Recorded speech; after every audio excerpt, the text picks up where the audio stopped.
Roy Suryo, mantan menteri yang tidak hafal lagu Indonesia Raya dan namanya yang selalu dikaitkan dengan kasus Panci, kembali bikin ulah.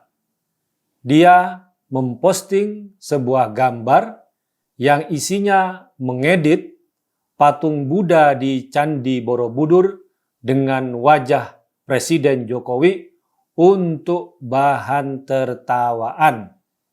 Ini sudah kelewatan dan pelecehan. Coba saja Roy Suryo kepalanya atau wajahnya diedit pakai gambar panci. Apa dia juga akan tertawa senang? Fatwa itu pendapat. Fatwa bisa didebat. Fatwa tidak mengikat. Fatwa itu opini, tidak suci, meniscayakan toleransi. Dan sebaik-baik fatwa, suara hati nurani. Inilah Fatwa Guntur Romli. Assalamualaikum warahmatullahi wabarakatuh. Salam sejahtera untuk kita semua. Shalom, shalom alaikum, Om Swastiastu, Namo Buddhaya, Rahayu, Salam Nusantara. Pemirsa Cokro TV, Roy Suryo kembali bikin ulah. Kini dia memposting sebuah foto, sebuah gambar editan yang mengubah wajah patung Buddha di Candi Borobudur dengan wajah Presiden Jokowi. Tujuannya tentu saja ingin sebagai bahan tertawaan dan terkesan melecehkan. Kenapa bisa disebut melecehkan? Karena kita harus ingat bahwa patung Buddha yang ada di Candi Borobudur itu berbeda dengan patung Buddha yang ada di tempat-tempat lain. Misalnya di taman atau mungkin sebagai hiasan. Tetapi patung Buddha yang ada di Candi Borobudur, dan Candi Borobudur adalah tempat suci bagi umat Buddha dan menjadi salah satu rumah ibadah terbesar umat Buddha di dunia, dan Menteri Agama telah meresmikan Candi Borobudur sebagai rumah ibadah bagi umat Buddha dan Candi Prambanan sebagai rumah ibadah bagi umat Hindu. Disitulah terjadi pergeseran bahwa patung Buddha yang ada di Candi Borobudur tidak hanya sekedar patung batu saja, tetapi merupakan simbol keagamaan bagi umat Buddha yang sangat dihormati dan disucikan.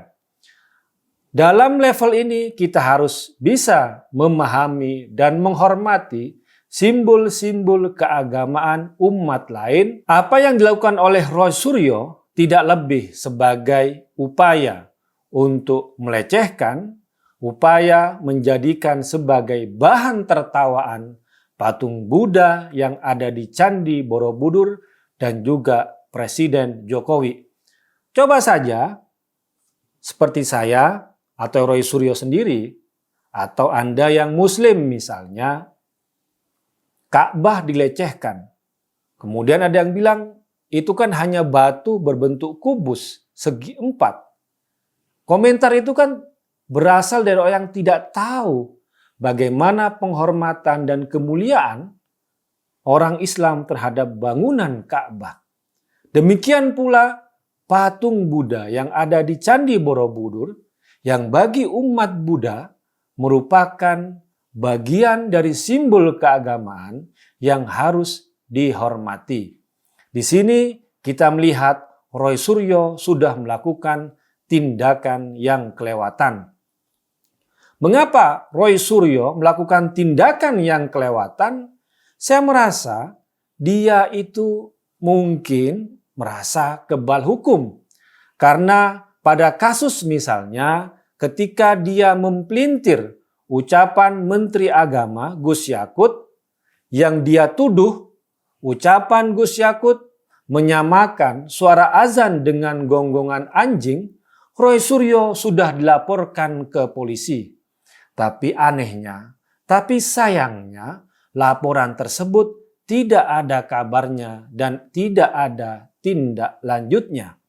Karena dia merasa kebal hukum, karena dia mungkin merasa di atas hukum, maka Roy Suryo pun melakukan tindakan yang kembali kelewatan. Kalau saja Gus Yakut dia fitnah, seorang menteri agama, seorang ketua umum Gerakan Pemuda Ansor, pemuda muslim terbesar di Indonesia, tidak ada tindak lanjutnya. Mungkin dia merasa aman, dia merasa senang, dia merasa tidak akan diapa-apain kalau melecehkan umat Buddha, agama Buddha yang dianggap sebagai kelompok minoritas di Indonesia. Karena itu, kita mengutuk apa yang dilakukan oleh Roy Suryo karena bisa mengancam kerukunan umat beragama di Indonesia. Bayangkan saja kalau ada reaksi terhadap tindakan Roy Suryo dari umat Buddha misalnya, dan ini tentu saja tidak kita harapkan dan mungkin tidak akan pernah terjadi.